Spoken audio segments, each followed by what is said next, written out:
नमस्कार दोस्तों, स्वागत है आपका UK education universe YouTube channel पे।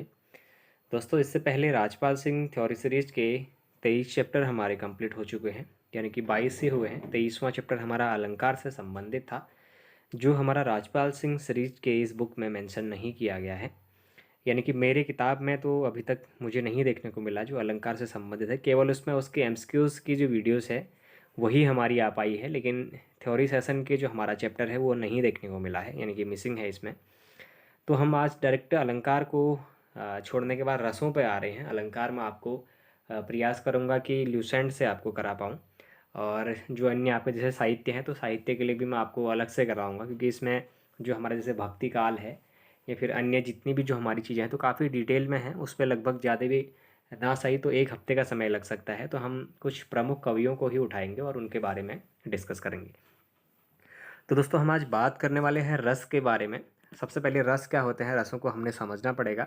तो देखिएगा, रस का दोस्तों शाब्दिक अर्थ होता है आनंद। दोस्तों, रस भी हमारे अलंकार की तरह ही होते हैं। अलंकार हमारे जो चीज़ें हैं उनको सुंदर बनाने का कार्य करते हैं। यानी कि किसी चीज़ को अगर हम बोल रहे हैं तो उसको हमारा बहुत अच्छा उसमें एक भाव प्रकट करने का जो व्यक्त करते हैं उन शाब्दिक अर्थों से, वो हमारे अलंकार के रूप में जाने जाते हैं। और उसी तरीके से अगर हम जानते हैं तो रस भी हमारे सेम उसी तरीके से क्या बोलते हैं, रस का जो शाब्दिक अर्थ है वही हमारा आनंद रहता है।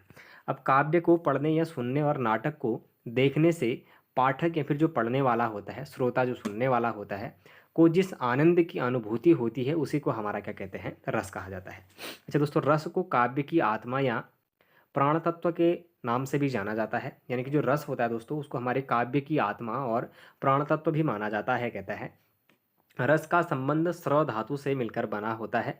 यानी कि जिसका जो स्रव है दोस्तों, उसका अर्थ हमारा बहते जाना से है। कहने का मतलब ये है कि अगर आप किसी चीज़ में अगर लीन है तो उसमें आप बहते जा रहे हैं, आपको पता ही नहीं चल रहा है मैं कहाँ चले गया हूँ।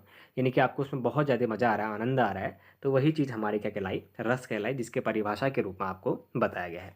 फिर देखिएगा, रस की उत्पत्ति को सर्वप्रथम परिभाषित करने का श्रेय भरत मुनि को जाता है। उन्होंने अपने प्रसिद्ध ग्रंथ नाट्यशास्त्र में सर्वप्रथम रस का उल्लेख करते हुए रस की परिभाषा कुछ इस प्रकार दी। ठीक हो गया। अच्छा, उसके बाद अगर देखें दोस्तों तो सर्वप्रथम जो हमारा परिभाषित करने वाले जो व्यक्ति थे, यानी कि रस को, तो उसका श्रेय किसको जाता है, भरत मुनि जी को जाता है। और उनके जो प्रसिद्ध ग्रंथ है हमारा भरतनाट्यम, सॉरी नाट्यशास्त्र, उसमें सर्वप्रथम रस का उल्लेख देखने को मिलता है। कहना है जिसमें हम रस के परिभाषा को कुछ इस प्रकार से दिया, यानी कि क्या दिया, विभावनु भाव्याचार्यो चारि संयोग गाद्री निष्पत्तितः के रूप में। अब इसका अगर अर्थात देखा जाए तो विभाव, अनुभाव और व्यभिचारी संचारी भावों के संयोग से रस की निष्पत्ति होती है, कहता है। अच्छा, भट्ट नायक के अनुसार रस की न उत्पत्ति होती है ना ही अभिव्यक्ति, वरन भुक्ति होती है। अब कहने का मतलब ये है कि जो हमारा हमारा कह रहा है, भट्ट के नायर के अनुसार क्या कहता है कि जो हमारे रस होती है उसकी ना ही उत्पत्ति होती है, कह रहा है, ना ही अभिव्यक्ति होती है, वरन भुक्ति होती है उसकी, कहता है। अब देखिएगा, अगर भरत मुनि के रस सूत्र के प्रथम व्याख्याकार हमारा कौन थे, तो भट्टो भट्ट लोल्लट हैं। अब दोस्तों, हमारा भट्ट के अनुसार जो हमारा भी कह रहा था वो यही भट्ट हमारे हैं, जो हमारे किसके रूप में जाने जाते हैं, भट्ट लोल्लट के रूप में जाने जाते हैं। भरत मुनि के रक्षा सूत्र में स्थायी भाव का उल्लेख नहीं है, यानी कि स्थायी भाव जो हमारा रस है, रस का स्थायी भाव का उल्लेख नहीं है बोलता है। तो वहीं अगर देखा जाए तो आचार्य भरत मुनि रस के प्रतिष्ठापक आचार्य हैं। रस का सर्वप्रथम प्रयोग तैत्तिरीय उपनिषद में होता है। अच्छा दोस्तों, रस का जो सबसे पहले हमारा प्रयोग है वो हमारा तैत्तिरीय जो हमारा उपनिषद है उसमें देखने को मिलता है।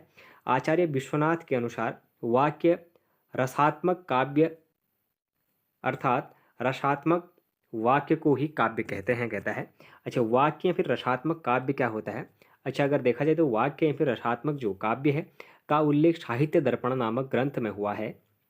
साहित्य दर्पण संस्कृत भाषा में लिखा गया साहित्य विषयक ग्रंथ है, जिसके रचयिता आचार्य विश्वनाथ जी हैं। अच्छा दोस्तों, हम अब आप लोगों को एक चीज़ और चीज़ याद आ जाएगी, यानी कि जो हमारा साहित्य दर्पण है ये किसके द्वारा लिखा गया है, तो आचार्य विश्वनाथ जी के द्वारा इसको लिखा गया है। ये क्वेश्चन और इंपॉर्टेंट आप लोग का यहाँ से बन जाएगा। यानी कि आचार्य भवभूति के अनुसार कर्ण ही करुण ही एकमात्र रस है, कहता है। अब जो हमारे आचार्य भवभूति जी हैं, इनके अनुसार जो करुण है, करुण को ही ये एकमात्र रस के रूप में मानते हैं। वहीं अगर आचार्य शंकुक जी को देखा जाए तो आचार्य शंकुक ने भरत मुनि के रस सिद्धांत की व्याख्या अनुमितिवाद के रूप में किया है।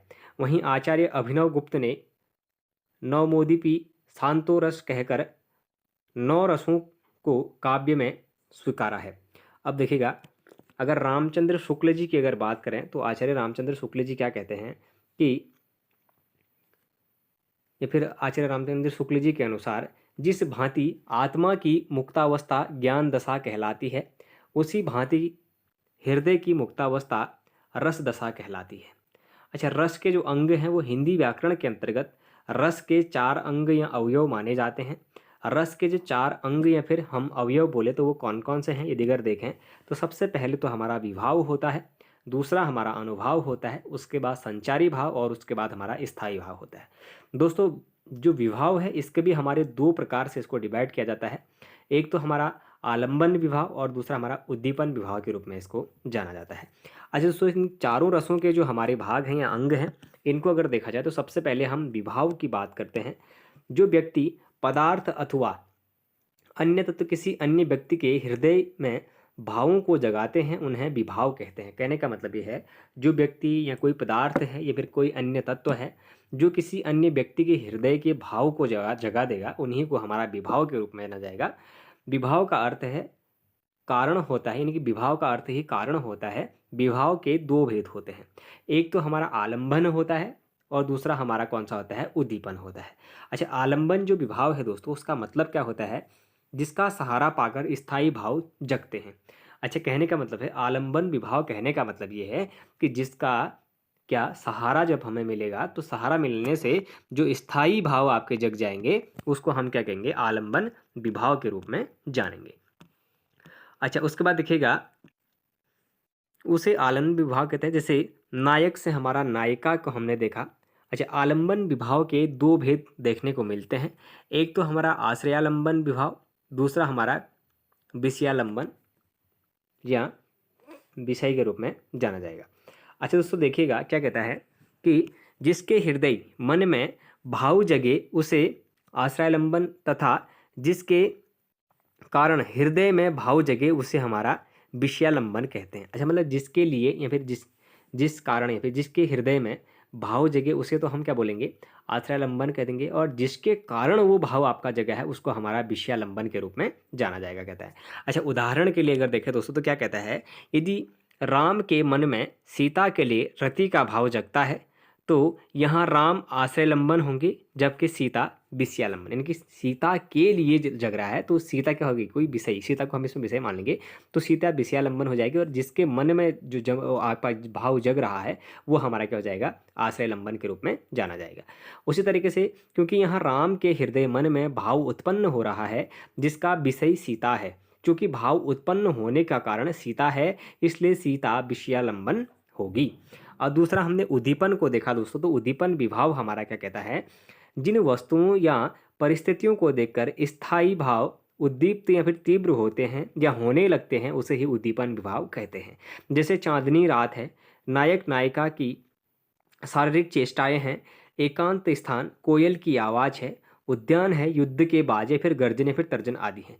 अब चांदनी रात को अगर देखेंगे आप तो आप क्या करेंगे, स्थायी भाव प्रकट करने लगेंगे कि काश अभी मैं भी क्या होता, यहीं पर बैठ के इसको देखने लगता और मैं अपना अंदर नहीं जाता ही नहीं, छत से बस उसको देखे रहता, ताके रहता। कुछ इस तरीके का आप क्या कर रहे हैं कि स्थायी भाव प्रकट करने का प्रयास कर रहे हैं, तो उसी को हमारा क्या कर रहा है, उद्दीपन विभाव के रूप में व्यक्त करने का प्रयास कर रहा है। कहने का मतलब है कि जिन वस्तुओं या परिस्थितियों को देखकर स्थायी भाव उद्दीप्त होते हैं फिर होने लगते हैं उन्हीं को हमारा क्या कहा जाएगा, कह रहा है उद्दीपन विभाव कहा जाएगा, कह रहा है। एग्जाम्पल के तौर पर हमने चांदनी रात को लिया, नायक नायिका की शारीरिक चेष्टाएं, एकांत स्थान, कोयल की आवाज़, उद्यान और युद्ध के बाजे और गर्जन तर्जना को हमने देखा। अच्छा दोस्तों, अगर दूसरे अगर बात करें तो अनुभाव को अगर देखें, विभाव के बाद अब हम अनुभाव को देखने वाले हैं। तो अनुभाव 2 शब्दों अनुधन भाव के मेल से बना हुआ है, जिसमें अनु का अर्थ है बात एवं भाव का अर्थ है विचार, अर्थात अनुभाव, यानी कि भावों के बाद जो भाव हैं भावों के बाद उत्पन्न होते हैं, यानी कि भावों का अनुसरण या फिर अनुकरण करने वाले मनोभाव व्यक्त करने वाली शारीरिक मानसिक चेष्टाएं अनुभाव कहलाती हैं। ठीक हो गया। पहले तो आपके क्या होंगे दोस्तों, अनुभाव, यानी कि आपके जब भाव प्रकट करेंगे तो भाव प्रकट करने के बाद जो आपकी चेष्टाएं होने वाली हैं, जो मानसिक दशाएं होने वाली हैं ना, तो वो जो आपकी प्रकट होने वाली हैं उन्हीं को हमारा क्या कहा जाएगा कह रहा है, अनुभाव कहा जाएगा कह रहा है। अनुभाव मुख्यतः 4 प्रकार के होते हैं। एक तो कायिक, काया या शरीर अनुभाव, दूसरा सात्विक अनुभाव, तीसरा हमारा वाचिक अनुभाव और उसके बाद आहार्य अनुभाव के रूप में जाना गया। अच्छा, कायिक अनुभाव को अगर देखा गया तो देखिएगा कायिक अनुभाव हमारा क्या कहलाता है। कायिक शब्द काया से मिलकर बना है जिसका अर्थ है शरीर, अर्थात किसी विषय को देखकर की जाने वाली शारीरिक क्रियाकलाप कायिक अनुभव या फिर चेष्टाएं जो भी हैं वो कायिक अनुभव कहलाती कह रहा है। यानी कि कायिक शब्द कहने का मतलब है काया से मिलकर बना हुआ है जिसका अर्थ क्या है, शरीर। काया का अर्थ ही शरीर है, अर्थात किसी विषय को देखकर की जाने वाली जो शारीरिक कलाप या चेष्टाएं हैं उन्हीं को हमारा क्या कहा जाता है कह रहा है, कायिक अनुभाव के रूप में जाना जाता है कह रहा है। अच्छा, कायिक अनुभाव जानबूझकर किए जाते हैं, जैसे पुलिस को देखकर चोर भागने लगे, यहाँ भागना कायिक अनुभाव है। उसी तरीके से अगर दूसरा देखा जाए तो सात्विक जो अनुभाव होता है दोस्तों वो क्या होता है हमारा, आश्रय जिसके मन में भाव उत्पन्न हो के अंदर उत्पन्न होने पर ऐसे विचार अथवा भाव जिसे वह महसूस तो हृदय से करता है लेकिन उसका प्रभाव उसके बाह्य शरीर पर दृष्टिगोचर होता है, ऐसे अनुभाव को सात्विक या फिर मानसिक अनुभाव कहते हैं। जैसे सात्विक अनुभाव स्वतः उत्पन्न होते हैं, जैसे भरत मुनि के अनुसार सात्विक अनुभावों की जो संख्या है वो 8 मानी गई है। अब इस चीज़ को याद रखने की आवश्यकता है, जो हमारे सात्विक अनुभाव होते हैं भरत मुनि ने उनको कितने बताए हैं, 8 उनकी संख्या बताई है। अच्छा, वो 8 हमारे कौन कौन से अनुभाव हों देखने को मिलते हैं, अगर उनको भी देखा जाए तो दिया गया है तो देख लेते हैं। उसके साथ साथ में सबसे पहले स्तंभ है। अब स्तंभ कहने का मतलब है प्रसन्नता, लज्जा आदि कारणों द्वारा शरीर की जो गति का रुक जाना है उसको हम क्या बोलते हैं, स्तंभ के रूप में जानते हैं। दूसरा हमारा कंप है, यानी कि काम, भय या फिर हर्षितेक, हर्ष की अधिकता या फिर आदि कारणों से शरीर का कांप उठना को हम कंप के रूप में जानते हैं। तीसरा जो हमारा अनुभाव जो होने वाला है वो हमारा कौन सा जगह, स्वेद, यानी कि लज्जा, भय आदि के कारण शरीर में जो पसीना आता है उसी को हमारा क्या कहिएगा, स्वेद अनुभाव के रूप में जाना जाएगा।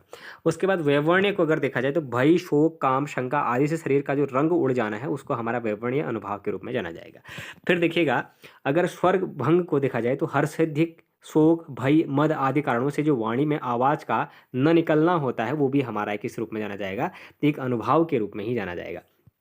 उसी तरीके से अगर देखा गया तो रोमांच, जैसे हर्ष है, काम है, भय आदि कारणों से रोंगटे खड़े जो हो जाना होता है वो भी एक अनुभव का ही प्रकार के रूप में देखा जाता है। फिर अश्रु की बात करें तो शोक आदि कारणों में आंख में आंसू आ जाना या फिर पानी आ जाना, उसी को हमारा क्या कहा जाएगा, एक अनुभव के रूप में व्यक्त किया जाएगा। और उसके बाद जो प्रलय है आपका, प्रलय कहने का मतलब ये है कि हमारा दुख है, भय, शोक आदि कारणों से इंद्रियों को चेतना या फिर शून्य हो जाना आपका, ये भी क्या कहलाएगा, एक अनुभव जो हमारा क्या है, अनुभवों के एक उदाहरण के रूप में इसको भी जाना जाएगा, जो कुछ इस प्रकार से हमने देखा। ठीक हो गया। अच्छा, उसके बाद अनुभव जो हमारे प्रकट करने वाले रस थे उनके बारे में हमने डिस्कस किया। अब उसके बाद वाचित अनुभव जो तीसरा प्रकार हो इसका होता है उसको देखा गया। तो दोस्तों वाचित अनुभव क्या होता है, यानी कि वाचित शब्द वाच्य में बना है जिसका अर्थ है कथन, अर्थात विषय को देखकर आश्रय मुख से जो कुछ बोलता है वह वाचित अनुभव के रूप में कहलाता है। जैसे शेर को देखकर मुंह से चिल्लाने लगते हैं हम लोग, अतः इस वाक्य में चिल्लाना वाचित अनुभव हो गया। ठीक हो गया।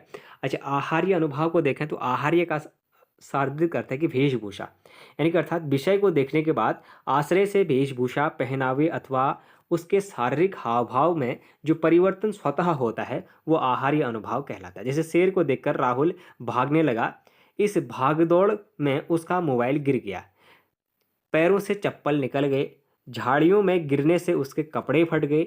उपयुक्त वाक्य में मोबाइल गिरना, चप्पल निकलना, कपड़े फटना ये आदि क्या है, हमारे आहार्य जो अनुभव है उसको व्यक्त करते हैं। अच्छा दोस्तों, उसके बाद अगर हम बात करें तो व्यभिचारी जो या फिर संचारी भाव जो हमारे क्या होते हैं, रस होते हैं, उनमें अगर देखें तो कौन कौन से होते हैं, तो जो भाव हृदय या फिर मन में कल्पकाल तक संचरण करके चले जाते हैं उन्हें व्यभिचारी या फिर संचारी भाव कहते हैं। इनकी कुल संख्या 33 होती है। ठीक हो गया। अच्छा, 33 तो होती हैं, लेकिन छल नामक जो हमारा 34वां संचारी भाव मानने वाला जो आचार्य है वो हमारा कपिदेव के रूप में उनको जाना जाता है। अच्छा दोस्तों, हमारे 33 प्रकार के होते हैं, लेकिन अब 33 प्रकार के होने के बाद एक 34वां प्रकार भी कपिदेव जी के द्वारा हमारा माना जाता है, जिसको हमारे किस रूप में जाना जाता है, तो जो 34वां हमारा भाव प्रकट करेगा व्यभिचारी का वो हमारा कौन सा होगा दोस्तों, तो वो हमारा 34वां कौन सा भाव हो जाएगा, छल नामक। ठीक हो गया। छल नामक ये आपका क्या होगा, व्यभिभाव सहचारी भाव के रूप में जाना जाएगा। अच्छा दोस्तों, इसके जो 33 भाग हैं वो कौन कौन से हैं अगर देखें तो सबसे पहले तो हर्ष आता है, उसके बाद विषाद आता है, फिर त्रास आता है, उसके बाद भय, लज्जा, ग्लानि, असूया। अब असूया का मतलब बता रहा है कि दूसरे से उत्कर्ष को देखकर ईर्ष्या करना। उसी तरीके से अमर्ष है। अमर्ष का मतलब कहता है कि विरोध का कुछ न कर पाने के बाद यह भाव उत्पन्न करना अमर्ष के रूप में जाना जाएगा। फिर देखिएगा, चिंता है, चिंता के बाद आपका मोह है, फिर गर्व है, उत्सुकता, चपलता, दीनता, जड़ता और आवेग के रूप में भी इसको जाना गया है। उसी तरीके से निर्वेद है, और घृति यानी घृति कहने का मतलब इच्छाओं की पूर्ति होना से उसका तात्पर्य बता रहा है। फिर मति है, विबोध हो गया, आलस्य है, निंदा, स्वप्न और स्मृति के रूप में उसको जाना जाएगा। अगर उसके बाद देखा गया तो दोस्तों अविहित्या यानी कि हर्ष आदि भावों को छिपाना, उसके बाद अपस्मार यानी कि मूर्छा, मरण की बात, फिर व्याधि और लास्ट में उन्माद जो हैं, ये व्यभिचारी फिर संचारी भाव के 33 जो संख्याएं हैं उनको देखने को मिलते हैं, जो हमने अभी डिस्कस किए। अच्छा देखिएगा, रस एवं स्थायी भाव, इनकी स्थायी भाव का मतलब है प्रधान भाव। अब स्थायी भाव मानव मन में बीज रूप में चिरकाल तक अचंचल होकर निवास करते हैं। ये संस्कार या भावना के घोतक होते हैं। स्थायी भाव की परिपक्व अवस्था को ही रस कहा जाता है। स्थायी भाव को संचारी भाव का मित्र कहा जाता है। अच्छा दोस्तों, जो हमारे स्थायी भाव है उसी को संचारी भाव का मित्र भी कहा जाता है, और स्थायी भाव ही परिपक्व अवस्था को ही हमारा रस कहा जाता है। अब भरत मुनि के नाट्यशास्त्र के अनुसार रसों की जो संख्या है उसको हमारा कितना बताया गया था, 8 बताया गया था, क्योंकि भरत मुनि शांत रस को रस नहीं मानते हैं, किंतु अधिकतर आचार्य रसों की संख्या 9 मानते हैं, जिसको हम शांत रस के रूप में भी ऐड उस पर देखने को मिलता है। क्योंकि रस 9 है, अतः 9 ही स्थायी भाव भी हैं। अच्छा दोस्तों, 9 हमारे क्या हैं, स्थायी भाव भी हैं, और 9 ही रस भी माने जाते हैं अधिकतर विद्वानों के द्वारा। लेकिन जो हमारे कौन हैं, भरत मुनि हैं, ये रसों को केवल 8 ही मानते हैं। जो 9वां है उसका शांत रस, या उसको रस के रूप में नहीं मानते हैं। उसके बाद अगर हमने देखा तो क्या कहता है कि आचार्य बावन ने स्थायी भाव को रस की आत्मा कहा है। अब स्थायी भाव को रस की आत्मा किसने कहा, आचार्य बावन ने कहा है। मतीराम ने संयोग श्रृंगार को रस का राजा कहा है।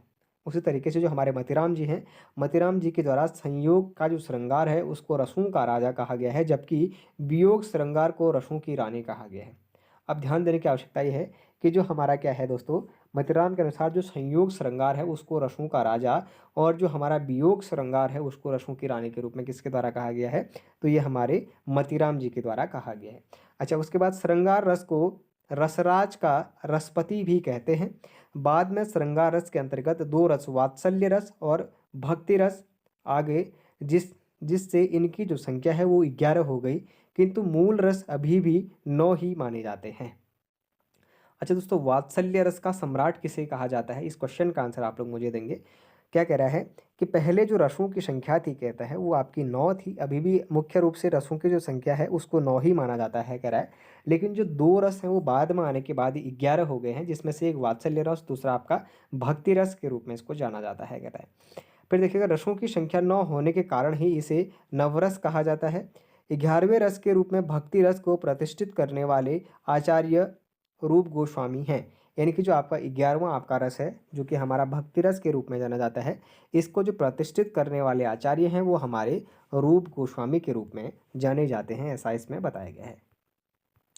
अगर देखिएगा दोस्तों, जो 11 रस हैं हमारे वो कौन कौन से हैं, अगर देखें तो देखिएगा, सबसे पहले तो आपका श्रृंगार रस आता है, जिसको हम स्थायी भाव रति के रूप में जानते हैं।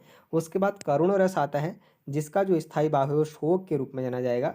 उसके बाद हमारा वीर रस आता है, जिसका स्थायी भाव उत्साह के रूप में देखने को मिलता है। वहीं उसके बाद अगर हास्य रस आता है, और हास्य रस का जो स्थायी भाव है वो ह्रास के रूप में देखने को मिलता है। वहीं अगर हास के रूप में, सॉरी, वहीं अगर रौद्र जो रस है, अगर इसका स्थायी भाव देखें तो हमारा क्रोध के रूप में देखने को मिलता है। अगर छठे की हम बात करें विविध रस की, तो दोस्तों इसका जो स्थायी भाव है वो हमारा घृणा या फिर जुगुप्सा के रूप में देखने को मिलता है। वहीं अगर भयानक रस की बात करें तो इसका जो स्थायी भाव है वो भय के रूप में देखने को मिलता है। फिर देखिएगा, अद्भुत जो रस है दोस्तों, इसका जो स्थायी भाव है वो आश्चर्य और विस्मय के रूप में देखने को मिलता है। और शांत रस का जो स्थायी भाव है वो हमारा निर्वेद और निवृत्त के रूप में देखने को मिलता है। वहीं वात्सल्य रस का जो स्थायी भाव है वो वात्सलता और वात्सल्य रीति के रूप में देखने को मिलता है, और भक्ति रस का जो स्थायी भाव है वो भगवत विषय रीति या फिर अनुराग के रूप में देखने को मिलता है। अच्छा दोस्तों, उसके बाद अगर बात करें तो श्रृंगार रस की, यानी कि श्रृंगार रस को क्या कहा जाता था दोस्तों, आप लोग मुझे बताएंगे। थोड़ी देर पहले हमने देखा भी था, यानी कि क्या कहा जा रहा था, रसों का राजा के रूप में हमारा श्रृंगार भाव को हमारा जाना जा रहा था। तो देखिएगा क्या कहता है कि श्रृंगार रस को रसराज या फिर रसपति कहा जाता है। नायक नायिका के मन में जब रति नामक स्थायी भाव जागृत होता है तब वह परिणित होकर श्रृंगार रस हो जाता है, अर्थात स्थायी भाव रति होता है। वहीं अगर देखें तो साधारण भाषा में कहें तो जहां नायक नायिका के बीच प्रेम में मधुर मिलन का अथवा अलगाव का बोध होता है वहां पर श्रृंगार रस होता है। श्रृंगार रस में मुख्यतः दो भेद होते हैं। अब एक तो हमारा संयोग श्रृंगार रस है, दूसरा हमारा वियोग श्रृंगार रस है। अच्छा, संयोग श्रृंगार रस को ही राजा और वियोग श्रृंगार रस को रसों की रानी के रूप में भी जाना गया था। ठीक हो गया। अच्छा दोस्तों, अगर बात करें तो संयोग श्रृंगार रस जहाँ पर नायक नायिका के संयोग या फिर प्रेम में मधुर मिलन या प्रकृति की सुंदरता का वर्णन किया गया हो वहाँ संयोग श्रृंगार रस के रूप में जाना जाएगा। वहीं अगर श्रृंगार रस को विविध रस का विरोधी रस माना जाता है। दोस्तों, जो हमारा श्रृंगार रस है उसको हमारा जो विविध रस है उसका विरोधी रस के रूप में भी माना जाता है। उदाहरण के लिए क्या बोलता है, बतरस लालच लाल की मुरलीधरी लुकाय, शौह करे भौहिन भौहनी हंसे दैन कहे नटी जाए। कहने का स्पष्टीकरण क्या कहता है कि आश्रय गोपियाँ विषय कृष्ण है, स्थायी भाव रति, और रस जो है वो संयोग श्रृंगार रस है। यानी कि जो हमारा विषयगत उद्दीपन है श्री कृष्ण का गोपियों के सामने हाथ फैलाना और वंशी के लिए गिड़गिड़ाना, इसका तात्पर्य निकाला गया है। अब देखिए, जैसे अगर अनुभव की बात करें तो चुंबन, आलिंगन, कटाक्ष आदि इसके अनुभव के रूप में जाने जाएंगे। अच्छा, बहिर्गत जो हमारे उद्दीपन हैं जैसे बंसी का गायब होना, रहस्यमयी वातावरण, और संचारी भाव की बात करें तो हर्ष है, असूया है, अमर्ष, आवेग, उत्सुकता, मोह और चपलता के रूप में इसको जाना गया है। अच्छा, श्रृंगार रस के अन्य महत्वपूर्ण जो उदाहरण हैं वो देखिएगा, तरनित, तनुजा, तटतमाल, तरुवर बहुछाय, झके कूल सो जल पर्शन, हित मन सुहाय। और उसी के तरीके से और एक एग्जाम्पल देखने को मिल रहा है, मेरे तो गिरिधर गोपाल, दूसरों का कन्ना कोई, जाके सिर मोर मुकुट मेरो पति सोई। और तीसरा जो है आपका, जब पहुंची चपला बीच धार, छिप गया चांदनी का कगार। और चौथा आपका है, राम को रूपी निहारती जानकी। और पांचवा आपका है, जो जो लगती है नाव पार, उर में अलौकित सत विचार। अब देखिएगा, जो दूसरा हमारा वियोग श्रृंगार है, यानी कि वियोग श्रृंगार को दोस्तों हमारा क्या कहा जाता है, इसको हमारा रसों की रानी के रूप में भी जाना जाता है, यानी कि विप्रलंब श्रृंगार भी इसको कहा जाता है। तो देखिएगा क्या बताना चाह रहा है, जहाँ पर नायक नायिका का समागम न हो पाए या उनके प्रेम में वियोग का वर्णन हुआ हो वहाँ पर वियोग श्रृंगार होगा। अब वियोग श्रृंगार को ही विप्रलंब श्रृंगार के नाम से भी जाना जाता है। उदाहरण है, निशिदिन बरसत नयन हमारे, सदा रहित पावस ऋतु हम पे जब ते श्याम सिधारे। कहने का स्पष्टीकरण का मतलब क्या कह रहा है कि आश्रय गोपियाँ हैं, विषय कृष्ण, रस इसका वियोग श्रृंगार और स्थायी भाव रति के रूप में जाना जाएगा। विषय उद्दीपन है श्री कृष्ण का मथुरा चले जाना, और बहिर्गत उद्दीपन है पावस सावन ऋतु में गोपियों का श्री कृष्ण के बिना रहना। जो आपका तात्पर्य है वो आपका विषय उद्दीपन के रूप में फिर बहिर्गत उद्दीपन के रूप में देखने को मिलेगा। अच्छा, संचारी भाव को अगर देखा गया तो क्या कहता है कि विषाद, ग्लानि, अमर्ष, मोह, आवेग, उन्माद, अपिस्मार, मरण, त्रास और हीनता और अनुभाव आपका अश्रु के रूप में देखा गया है। वहीं अगर देखा गया वियोग श्रृंगार के अन्य महत्वपूर्ण जो उदाहरण हैं, अति मलिन, वृषभा भानुकुमारी, अधोमुख रहित उर्द नाही, वहीं ऊधो मोही ब्रज बिरसत नाही, हंस सुता की सुंदर कगरी और द्रुमन की छाही, मधुवन तुम कत रहत हरे, विरह वियोग श्याम सुंदर के, ठाडे क्यों न जरे। और चौथा जो इसका एग्जाम्पल है, जो उदाहरण है, अगर उसको देखा गया तो, मुझे फूल मत मारो, मैं अबला बाला वियोगिनी, कुछ तो दया विचारो। और बिन गोपाल बैरनी भय कुंजे, भूषण वशन वस्त्र, भूषण वशन या फिर वस्त्र की बात करें, फिर बिलोकत सीता के, प्रेम विवश मन कंप पुलकरण। वहीं अगर देखा जाए तो, सखी वे मुझसे कहकर जाते, 8वां आपका है अखियाँ हरी दर्शन की भूखी, कैसे रहे रस रांची, ए बतियाँ सुनी रूखी। 9वां आपका है हे खग मृग के मधुकर श्रेणी, तुम देखी सीता मृगनयनी।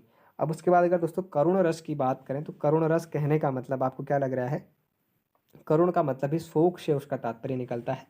अगर दोस्तों देखा गया जो हमारा करुण रस है तो करुण रस से क्या स्पष्टीकरण होता है, देखिएगा, किसी प्रिय व्यक्ति के चिर विरह या मरण से जो शोक उत्पन्न होता है उसे करुण रस कहते हैं।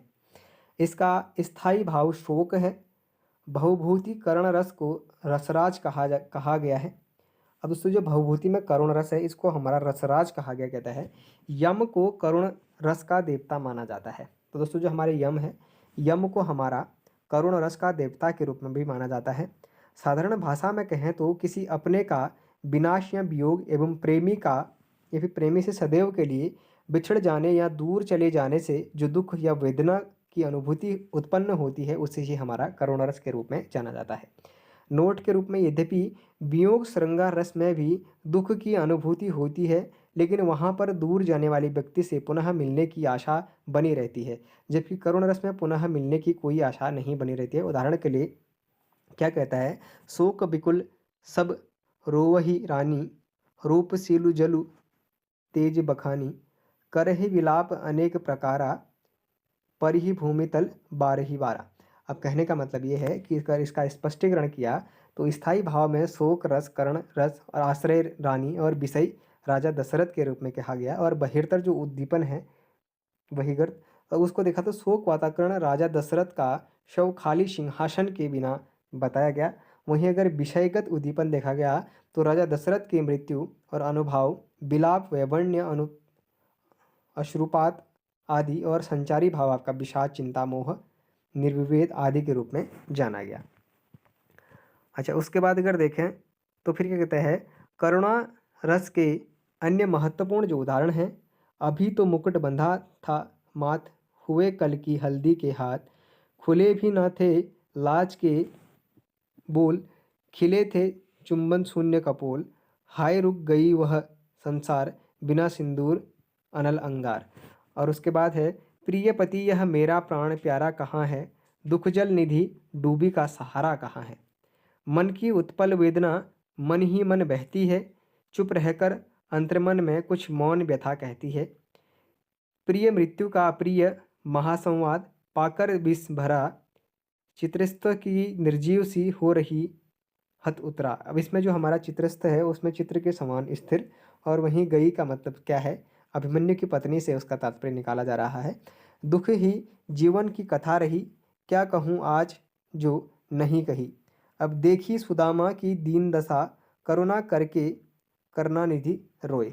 अच्छा दोस्तों, ये हमारा आज रसों से संबंधित हमने कुछ डिस्कस किया, जिसमें हमने 2 से 3 रसों पर डिटेल वाइज डिस्कस कर लिया है। कल हम बात करने वाले हैं वीर रस पे, फिर हम लोग बात करेंगे हास्य रस पे। कुल मिला के हमारी आधे घंटे की एक और वीडियो इसमें आएगी, और जिसके माध्यम से हम आप लोगों को रसों की पूरी जो चैप्टर है उसको भी कंप्लीट करके आप लोगों तक पहुँचाने का कार्य करेंगे। दोस्तों, रसों से संबंधित जहाँ तक मुझे याद है इसके एमसीक्यू सीरीज़ नहीं बने हुए हैं। यदि अगर आप लोगों की रिकमेंडेशन होगी तो मैं ज़रूर उसको भी बनाकर अपलोड करने का प्रयास करूंगा। तो दोस्तों, यदि अगर आप लोगों को ये सीरीज़ पसंद आ रही हो तो आप लोग चैनल को ज़रूर सब्सक्राइब करें, अपने दोस्तों के साथ चैनल को ज़रूर शेयर करें, बाकी लाइक करें, कमेंट करें और बने रहिएगा UK education universe YouTube channel के साथ। धन्यवाद।